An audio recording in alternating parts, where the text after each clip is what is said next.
So this is our Saturday morning discussion. Mercedes and Hannah are here. Both of you have completed the assignment for last week where you talked to your mentors or some people that could potentially be your dissertation advisors. I'm going to ask you to introduce yourself. I'm going to ask you a little bit about what you think Melina's research questions might be, because at this point you've read half the dissertation. I'm going to ask you about your opinions on it. Then we'll talk about the potential advisor conversations. I'm going to say a few things about what I think belongs in a good prospectus. And then I'm going to ask you what a dissertation looks like and what you're thinking your dissertations might look like. So, any questions on that, Hannah or Mercedes? I don't think so. I'm pulling Okay. up the readings now. This is us chatting right now, both about the reading, but also your dissertation. You're still gonna have another conversation with your advisors. This is ongoing work. Two housekeeping things. I've invited Melina to come next week, and I don't know if she will. I don't know if she'll be able to, but this is a good dissertation. It's well done. I think Melina did a good job, and I wanted to include somebody who's a straight up literary critic, and that's what she is. She has a job in the English department where she teaches Chicana and Chicano studies. I've talked to Carrasco, and I'm probably going to do a short conversation with him about his dissertation, and I'll tell you all when I'm going to do it, and maybe some of you can come. He's a very charismatic dude, from what I've seen. So let's begin. I want you to introduce yourselves, Hannah and Mercedes. And do you know Colton? He's the other person who's specifically taking this class to work on their prospectus for CCS. Do you know Colton? I have him in another course, so I just met him like a couple weeks ago, actually. And so you are the three that I really want to be in conversation. And I'm glad that two of you are here right now. But talk as if you're talking to Colton. Tell us about yourself. Who wants to begin? I can go first. So my name is Hannah. So my history is actually in special education, and I've worked with the Chicano autistic population here in New Mexico for about 8 years. So I'm a behavior analyst. I really, really love bilingual care. My mom is actually from a small town outside of Tessica, New Mexico. And so that's really where I got my experience and exposure with the Chicano community because, of course, the color of my skin makes it seem like I'm not from the community, but I was actually adopted. And so I grew up very much in the Native American Chicano community for my entire life. So I'm here because I love learning, I love school, and I really just want to make a positive change with my research. Thank you, Hannah. Mercedes. By the way, I had Mercedes in an early version of this course, which was entirely for undergraduates before we had a graduate programmer. Wow. You were So also my first Chicano studies intro teacher. I don't know if you remember that. I Like when that I I'd was like forgotten that 18 specific. years old. I'd forgotten that specific aspect, but I did remember. I remembered you from early on, and I remember you part of that like early cohort. And Yeah. there was a cohort of students that Divana was part of We're in the that same group and all those peeps. that have gone on to do great things, and Mercedes is one of them. So congratulations to you, Mercedes. Oh, Um, thank you. So I am currently working as a high school educator, but I've been kind of all over the place from elementary to high school. The last 7 years, I've been teaching in K through 12 settings. And then before that, I was doing kind of nonprofit or like community education work. And then I received my master's in educational thought and sociocultural studies and my bachelor's in Chicano studies. I just kind of grew up in Albuquerque in kind of community organizing with a party I was involved in and different. One of my first official positions was at Ole, which is a nonprofit called Organizers in the Land of Enchantment. They do workers' rights, immigrant rights, conservation, all that stuff. So I always kind of had a political consciousness and knew that I was going to be involved in political thinking in some capacity when I was an adult. And my research has begun to shift around. It's always involved, as we were discussing just a little bit ago, a little bit of a feminist framework has followed me throughout what I've studied. But specifically, I'm most interested right now in education and the history of education in New Mexico. And by education, I mean institutionalized education. So that's what I'm interested in continuing to research about.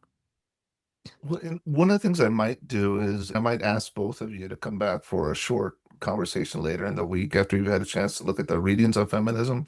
And I know Mercedes is a feminist scholar. I'm newer to you, Hannah. You strike me as someone who is probably engaged with intersectionality and feminist thought. So maybe we can have a Absolutely. short conversation after you've had a chance to look at those readings about how you see the utility of those readings and how Chicana feminism impacts your work. Later on, we are going to do a little reading. I'm going to assign a little bit of Judith Butler also just to think about performance theory. And we're going to read Crenshaw on intersectionality. So that'll happen. I just noticed that some of the readings aren't up. So I've got to put those up and I'll do that. Mercedes, I remember that you come from a political family. At some point, your sister entered my consciousness too, who is also an activist and engaged in this kind of work too. Isn't that right, Mercedes? Yeah, I think we're all kind of, to varying degrees involved in political work. And my uncle was, I don't know when they first founded Metro at UNM, but I think that's kind of where well, I know that my grandpa had connections to the UFW, but I know that my uncle was one of the first kind of Metro bodies at UNM. And a lot of these people that come from there, like Enrique Cardiel, Alan Baco, were all kind of, I'm forgetting his name, Curly, Tlaboaya, we're all kind of around that same time. So I think that's a lot of where my consciousness comes from, is how he decided to show up during his undergraduate years and kind of inform me. Anna's already talked about how you talked about how your personal story shapes your work and your interests. And I want to return to that. And your personal story is also powerful, right? So let's come back to that after we've done some more of that reading. Otherwise, I like to chat. And so we could spend an hour on this if I was just left to my own devices, but I'm going to try to keep myself to my schedule. So you've now introduced yourself, and we're going to talk more about your potential dissertations and whatnot in a moment. But I want to turn now to a preliminary talk about Melina and her dissertation, not about Melina, but Melina's work. Melina Vizcaino. When I came here, a lot of the upper level Chicano stuff was happening in American studies. Even Irene Vasquez, when she came here, was 50% in American studies. And Melina got her dissertation in American studies, working with Gabriel Melendez, who is a longtime New Mexico Chicano studies scholar. Can you tell me at this point, and we're not coming to full decisions. I just want you to talk about it. And I'm glad that there's two of you here today. I really enjoyed talking with Colton last week, and you see how these things become much more dynamic and interesting when I'm in dialogue with someone.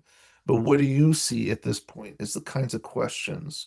What would Melina have asked in her prospectus as her research questions in her prospectus based on the finished project?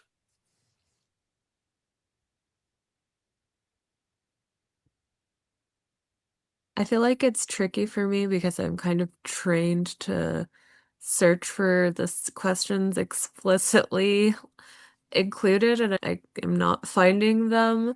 That's a difference between Carrasco, right? Because Carrasco said, "These are my questions."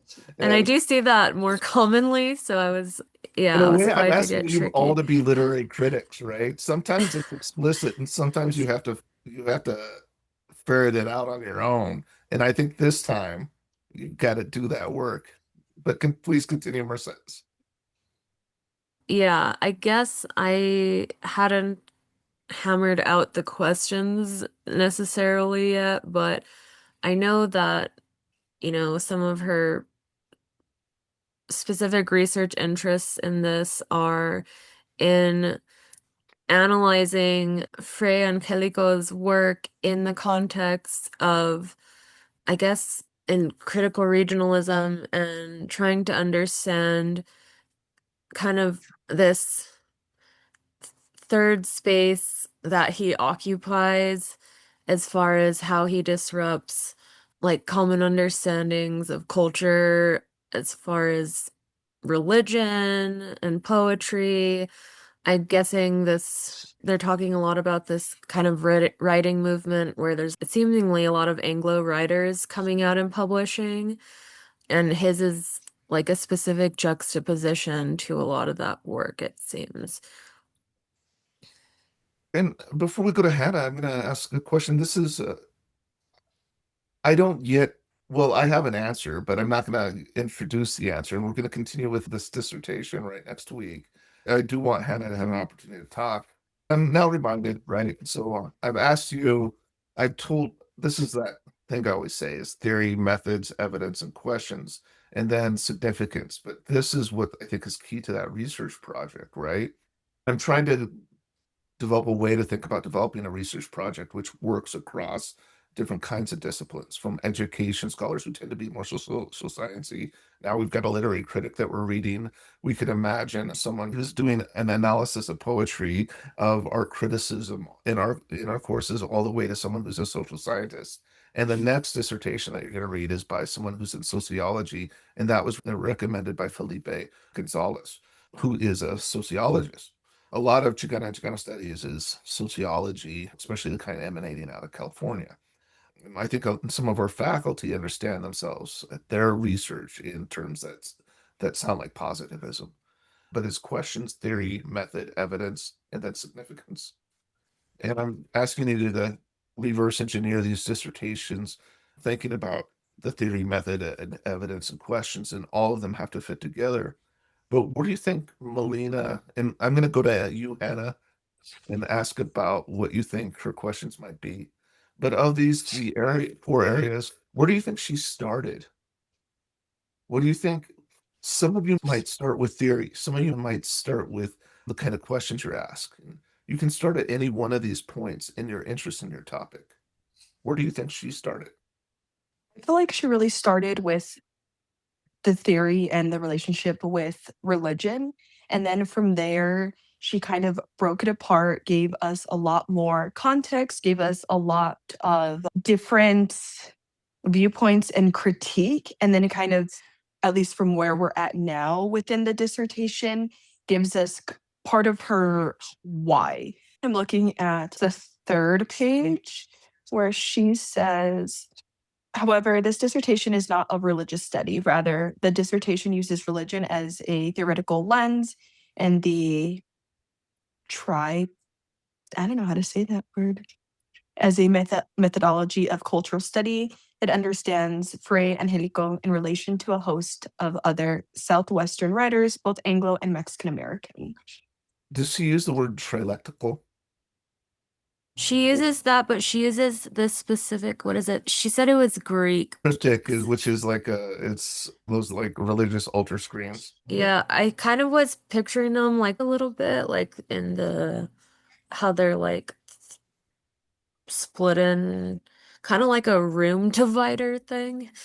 Yeah, and they're in churches. They're in Catholic churches, and often they're made by folk artists, and that's how it evokes a retablo, and they're constructed that way.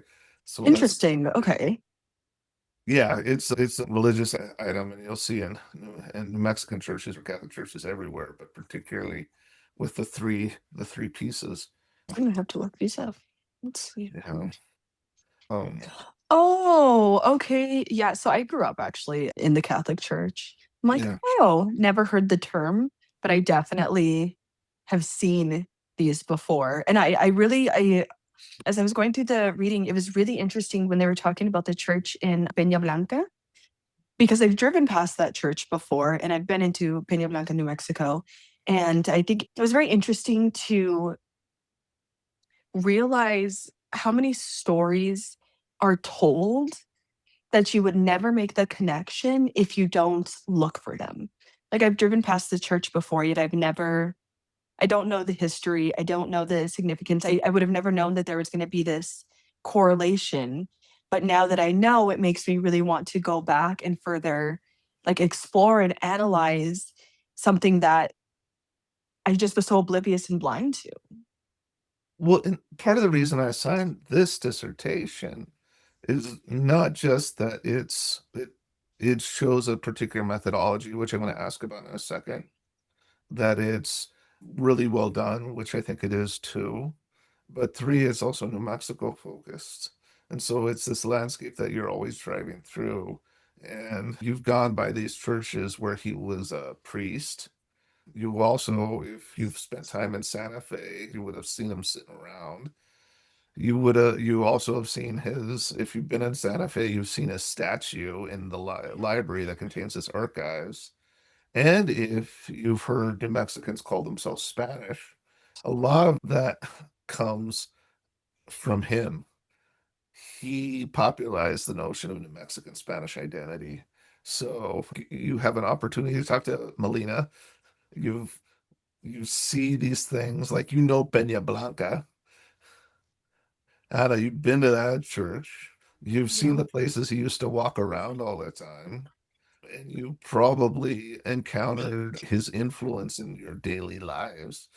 Yeah, especially, I mean, I grew up in Santa Fe. I grew up as a Catholic in Santa Fe. I think my dad is white and my mom is Native and Hispanic. And so it just gave such a different viewpoint. My mom's views were very different than my father's views. And my dad's why, even though he was, I mean, he still is a deacon in the Catholic Church, is very different from my mom's why. Oh, your father's a deacon. He is, yeah. He's been a deacon at the Santuario or the Shrine of Our Lady of Guadalupe, downtown Santa Fe for, gosh, maybe 20 years. I'll reveal something. Angelico Chavez, and I think Melina references this, but he had his own difficulties with the Franciscans and whatnot. Chavez's book, La Conquistadora, is a dissertation waiting to happen, or at least a master's thesis, because in that he writes in first person as the statue La Conquistadora. So he's inhabiting to, which is feminine, which I think is really interesting. And he's speaking it as that statue in first person.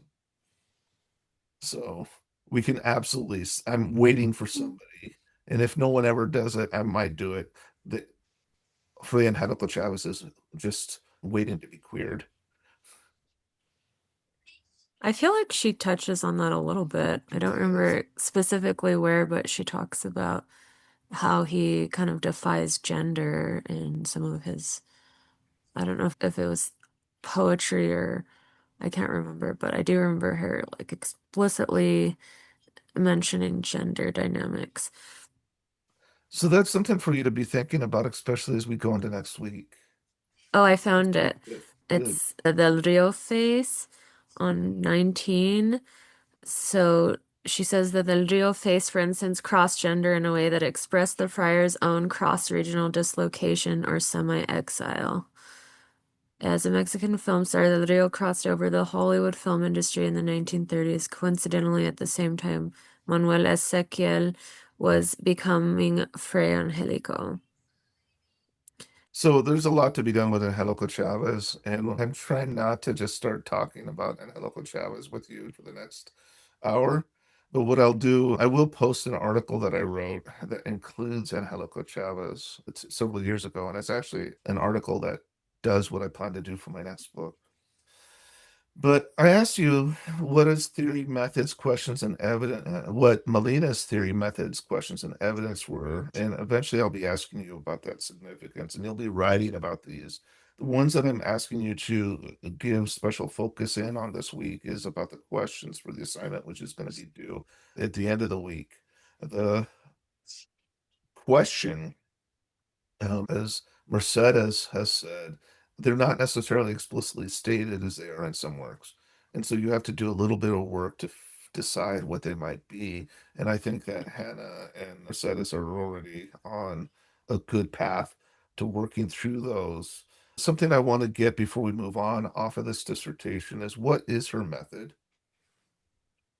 The triptychs is what she's saying. So it's triptych, this trialectical mode of interpretation which she develops, right?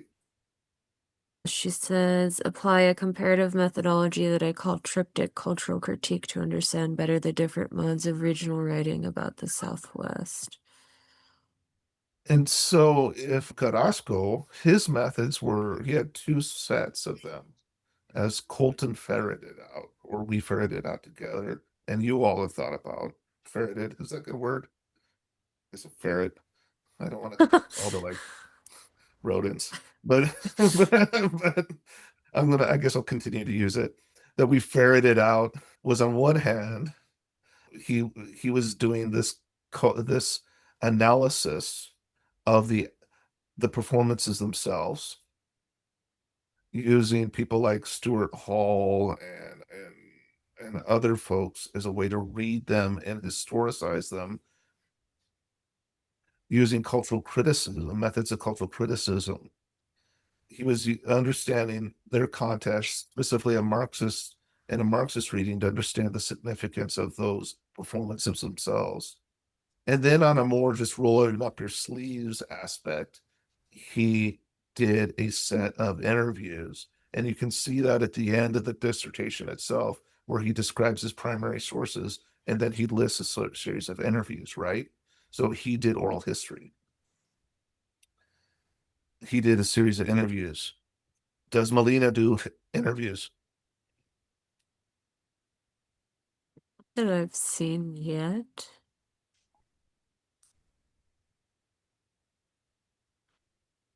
So at a very base level, and this may seem obvious, but not everyone in Chicano studies does it this way. What is Melina's method? Even before we get to this triptych, and we'll come back to that next week and look more at the specifics. But I just want to render something that's probably so obvious to you that you're not even saying it. Well, she's analyzing his primary sources, I'm assuming. So what are her primary sources? His work. His work. His literary works. She's a literary critic, and she's doing these close readings of his writings, sometimes in the context of historical documents. And I mean, I think that you don't even say it, but she's a literary critic, and she's doing these close readings. She's doing what literary critics do, which is literary criticism. She's doing a close reading of a set of works. And what are the kinds of works that she's doing close readings of?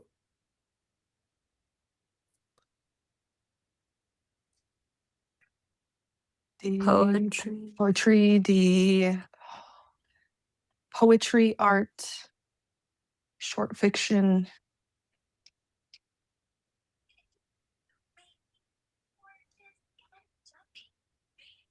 The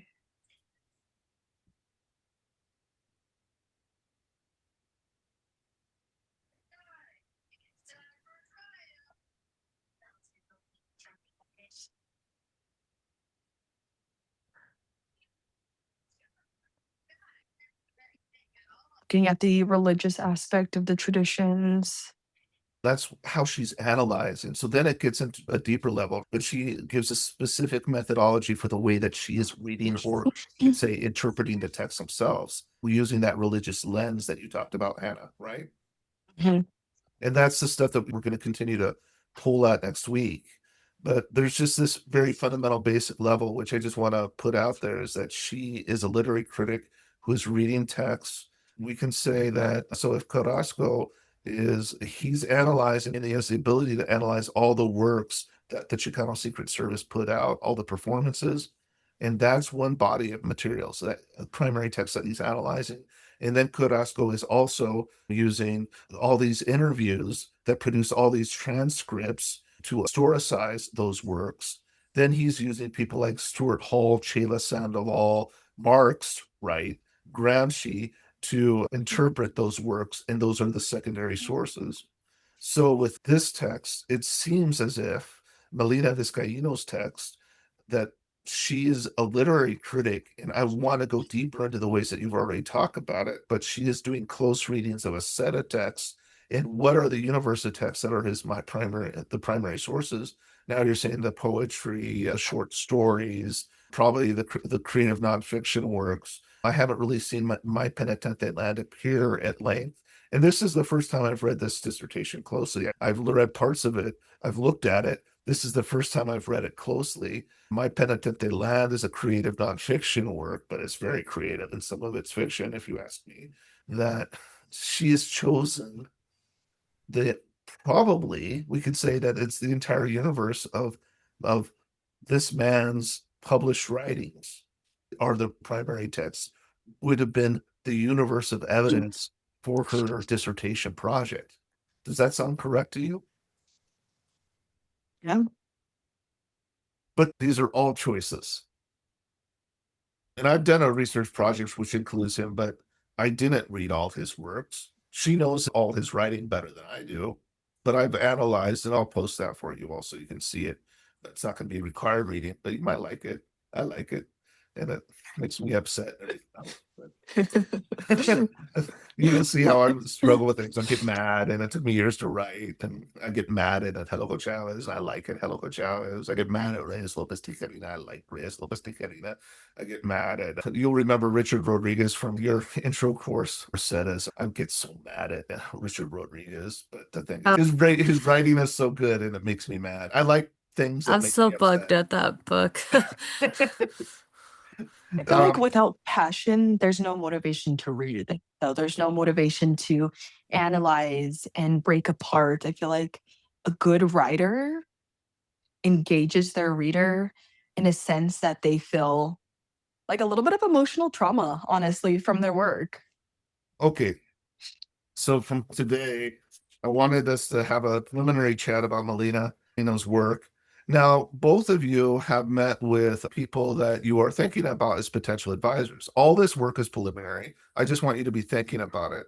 I've met with the former graduate director, and Hannah has met with another former graduate director, Michelle, right? So, and they have they've got a lot of thoughts, and they thought about this a lot, in some ways more than I have, because they're former graduate directors. Now, could you talk a little bit about what you got out of those meetings? Sure. I can go first. So, coming from a very different college, this transition has been a little bit tricky for me. When I met And with tell people which college you came from. special education. So it is very different. It is very quantitative and very, I feel like there's not a lot of areas for uniqueness, which is funny because it's special education, which is should be based on individualization. So bringing that sort of background into my works and meetings with Dr. Kells is so interesting because I felt like I needed to change every semester, and each class was a new topic, and each class has a very clear trajectory. And I didn't understand until after we met this week that the entire program is one goal, and it's my job to find the relationships from my topic and my passions and my interests to the material. Previous education was, so I found that very challenging. When I began this course this semester, I thought I needed a new topic and a new thing to analyze and a new thing to further understand. And Kells was very blunt with me and said, no, you have your topic. You grow your topic, you build your topic. And I thought my topic was capped. I thought, well, I researched some things on foodways. I liked it. I wrote some really, really passionate work, and now we move on. If you want to do foodways, right, this is what I'm trying to do is help you facilitate that project. And I'm making a lot of assumptions about that you already have a great deal of expertise in Chicana and Chicano studies. And I want you to facilitate your expertise in relationship with the kind of scholarship that you want to do but have it be an intervention into Chicana and Chicano studies. You're part of the Chicana and Chicano studies conversation, and you have a specific expertise, and you are going to change our conversation in some way. All right. So that's good. Yes, Mercedes. My conversation, I feel like, was really affirming. I miss this professor, and it was just helpful to kind of reconnect. And she already knew the angle of my dissertation because, well, I mean, it relates to my master's thesis. And so she was one of my mentors during my master's program. That Mercedes also has a relationship to education as a teacher now, and having done work in education at the graduate level. She already had this perspective of me, but 10 years ago as a master's student, basically. And then I took her qualitative research methods last spring. And so I was already beginning to build my literature review that I'm hoping to use in my dissertation. And so the conversation was just like, how are you wrapping up your coursework? How, what gaps do you need to fill as far as the research? She has so much expertise as far as her connections culturally here in New Mexico because she is a musician and she is, even though an educational scholar, a historian, she works in the archive all the time. So she has a lot of just in her network connections to people that have a great deal of expertise in education in New Mexico. And so, we talked. She is also I'm doing an independent study with her, and she's on my comps faculty or comps committee for the third question, which is my expertise. So we talked forever and talked about the trajectory of the dissertation, and I bought like 10 books that I didn't already have, and just kind of formulating a base plan to finish coursework, finish comps, and then propose the dissertation. Do you all want to have a conversation like this where we spend some time thinking about the exams process?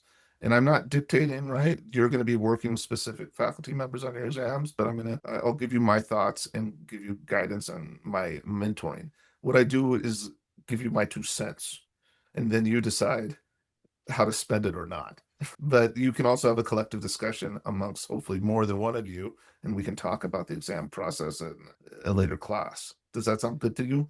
Or I think it's helpful. It removes some of the red tape because when I first approach comps, even just how different people explain the process is very overwhelming, just depending on their interpretation. So I feel like that's helpful. It removes a lot of the red tape around it. what I might do is I'll give you an exam statement by someone that I recently worked with. Our department's young. We have people from multiple disciplines, and they don't necessarily even realize it, but they think of exams in different ways. They think about the prospectus in different ways. What's the purpose? We don't have a single understanding of exactly how all this works. If you were in an English department, they all come from a single discipline. Chicano studies is a discipline at the same time it's interdisciplinary. But if you're in an English department, I think there would be a kind of a lot more of a understanding. We're still developing our kind of culture around this stuff. So I can tell you about how I do it and how I think it works, but always, always, you will always want to have these conversations with your potential advisors, your people. And that's why I've actually specifically worked it into the class. I am not dictating, right? And I'm not going to tell you the way it's always done.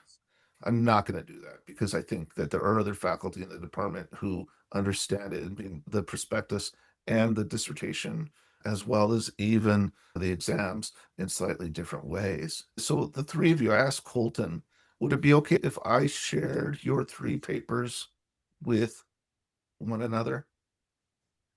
Hannah, Mercedes, and Colton. I'm okay with that. When you're doing your annotated bibliographies and whatnot, that's coming up. I'm requiring you to use the Chicago style method. Are there any questions on that? Do you have any samples actually? Let's see. I'm gonna go and look. I may even have a description of the specific kind of Chicago style I want you to use in the module section at the top. I want you to use Chicago style, and I specifically want you to use it as it's operationalized in Aztlán, which is our most important journal. Oh, is there a specific citation style for the field of Chicano studies? Because I feel like I've been MLA, APA, like kind of all over the place. Most of the people who are publishing specifically in Chicano style,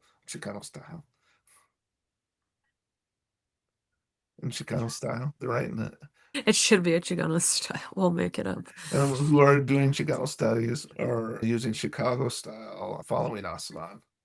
I think that doesn't mean that the people who are in the education department, for example, who are writing and doing Chicano works and education and then publishing that, they're not necessarily using if it's Chicago style, but I want to use not MLA, not not APA, but I want to use Chicago style because it's the one that's used by our major journals. And then Oh, even a sorry. specific style sheet that Aztlán uses, which I think I have posted. And if I haven't posted, I'll post now. That tells you specifically how Aztlán does it. I want Aztlán to be our model. We are all engaged in multiple conversations with multiple fields, but we're all Chicano studies scholars. Chicana and Chicano studies is having a specific conversation. And I want to privilege our discipline and I want to privilege Chicana and Chicano studies scholarship. So I am going to privilege the way it's done in our premier journal, which is Aztlán. Do you know for our dissertation if there's a specific expectation about what citation style we use? Well, here I'm going to defer to your chairs. And they may not have a specific issue on this. My opinion is you should use the same style used as Aztlán. My view is each one of you, like Divana did recently, you should have an article in Aztlán. You should aspire to have an article in Aztlán. You should do things in the style of Aztlán.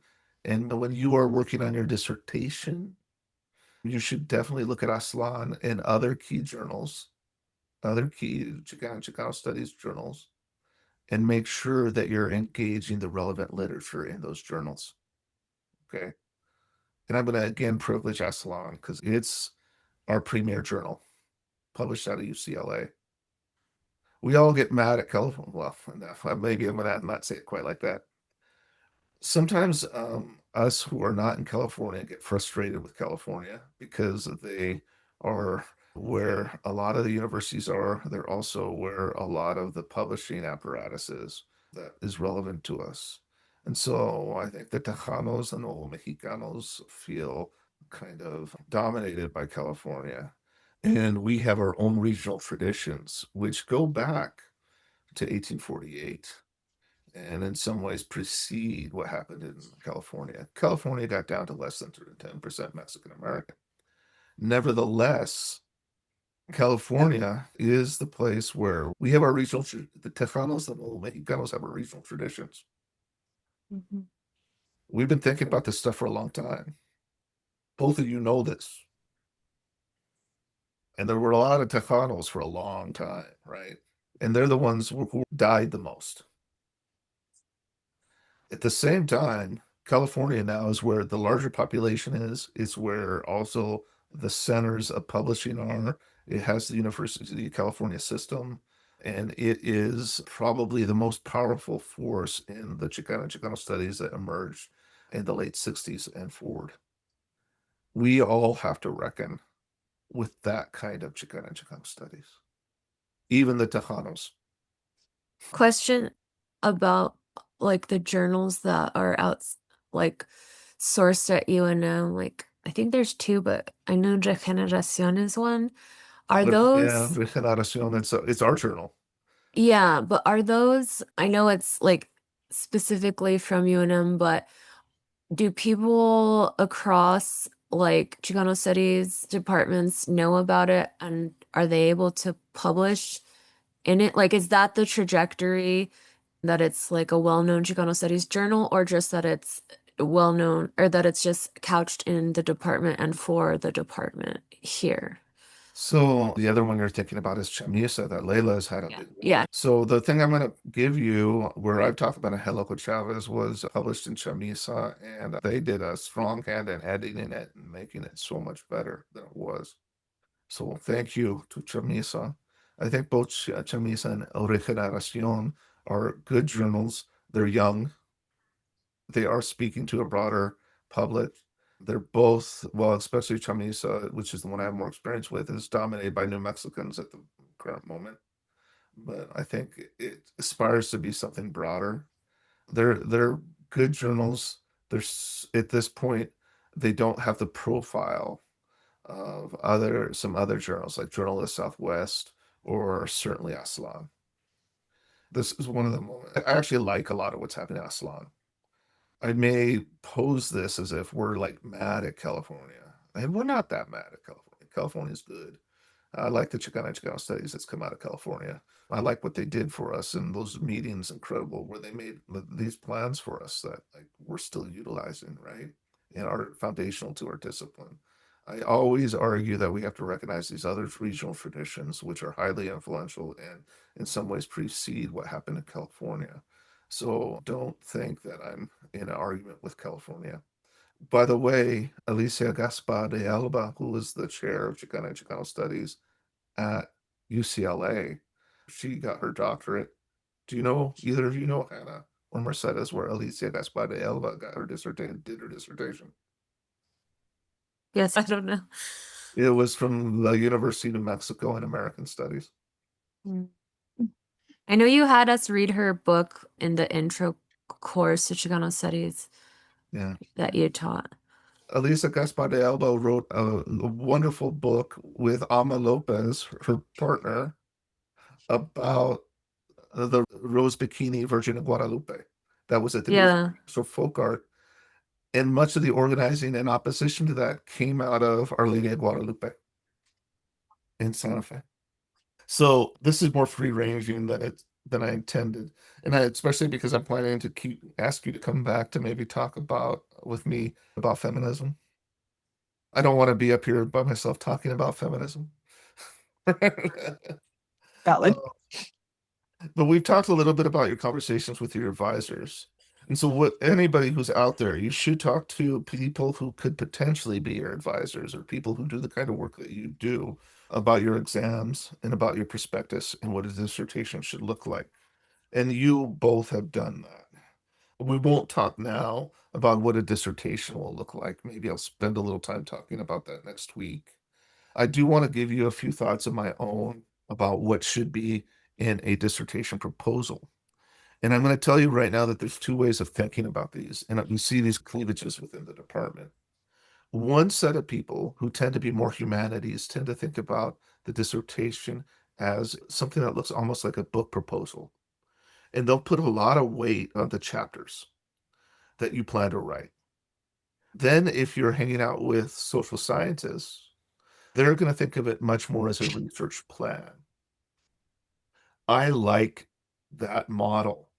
I'm a humanities scholar, but I find utility in that. What I think you ought to come out, and this is a little bit what we're working with in this class, and your advisors may understand it and weight things sort of slightly differently, but I think you should have a prospectus that is a viable research plan for your dissertation research.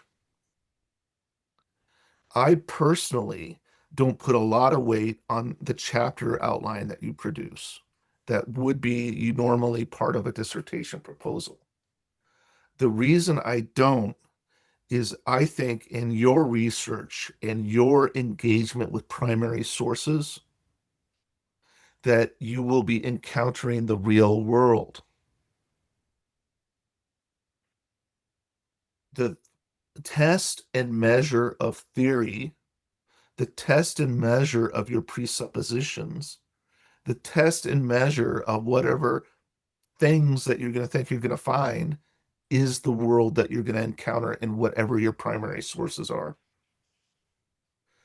So that Carrasco probably had a vision.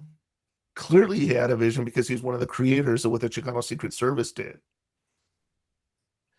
And he had presuppositions. Now, those presuppositions should have been tested by his interviews with other people and his own analysis of the works that he himself in part produced. Melina is a well-read person. Long before she wrote that dissertation, she had thoughts about Angelico Chavez. But when she sat down and rolled up her sleeves and did that work, digging into his body of scholarship, his writings, his creative works. I mean, poetry, right? Poetry, short stories, fiction, creative nonfiction. And he actually has things that look like academic articles. When she did that work, it may have upset her presuppositions. And then her dissertation became something else. I think, and this is me talking now, that if you find what you thought you were going to find, you probably didn't look very hard. That's my position. Now, I think a dissertation proposal should have. Well, one, you're going to want to write your title, and I think the title's kind of useful. I spend a lot of time with titles, and then I change the titles, and the titles do a little bit of work for me. You should have an abstract, including a thesis statement. So you're going to say, this is what this dissertation does. I think that you should just think about the study that you're going to do, and that should become immediately apparent. You should have something that does the work of a literature review. What is the prior scholarship about this thing that you are studying? This is one of the things that people say about Chicana and Chicano studies, or my other department, American studies. They'll say we're good at talking about theory, but we're not as good at talking about methodology. And especially if you're wanting to get external funding, and both of you are education people, so you read education literature, you know that they spend a lot of time on methodology. And maybe you want to get funded from some of these external funding sources, which you should try to do. And that is a feather in your cap if you get a Ford Foundation Fellowship, if you get a Winter Gren Fellowship or a National Science Foundation Fellowship. That is going to increase your profile when you're going out for jobs. But you are going to want to have a clear methodology.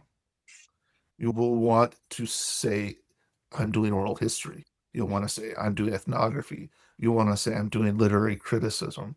You want to, and then you will go more into the specifics about how you're going to do your work. If you're doing ethnography, you're doing maybe participant observation. Maybe you're doing unstructured interviews. If you're using oral history, maybe you're going to want to talk about testimonials, but you got to describe how that in a rigorous way that's going to be recognized as rigorous. And both of the people that you've talked to do know how to talk about methodology. You're going to want to talk about what your primary sources are. So earlier we talked about what the other literature, which is going to play a role as your secondary sources. But what are the primary sources? For Melina, it's the universe of the writings of Angelico Chavez. But why did you pick those? If you're doing interviews, you want to be able to talk about what is this group of people I'm interviewing and what are they supposed to represent? How am I choosing to include who and how am I choosing to exclude others? You want to talk about the significance of your work for Chicana and Chicano studies because your audience for a dissertation in a department of Chicana and Chicano studies, it's not another department. It's not the education department. It's Chicana and Chicano studies. So your work should make a specific intervention into our discipline and our collective conversation. And then finally, a plan. So that plan probably will include a description of your chapters. I think it should also talk about an outline for your completion. Now, you will talk to each one of your advisors further about what they specifically think of a sound prospectus to look like. But those are my thoughts. That is my 2 cents. Okay. Questions? All right. So we've talked a little bit about Melina's dissertation. You introduced yourself. If you can come back on Saturdays, and my suspicion is that this conversation has already made this class more worthwhile, and it's fun for Mercedes and Hannah to be in the conversation, and maybe other people. If you're able to come back on Saturdays, do come. You're required to come to 4 of these, but it's good if you can come when you can. All right. I know Mercedes has other things competing on some Saturdays, but if you can come back, come back. And you don't necessarily have to sign up. You have to sign up for the 4 that I'm going to be keeping a record of who's where, but for the grade book.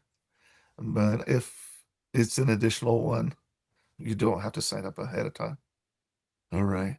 Any questions or comments at this point? What was useful today, and what would you like me to talk about in the future?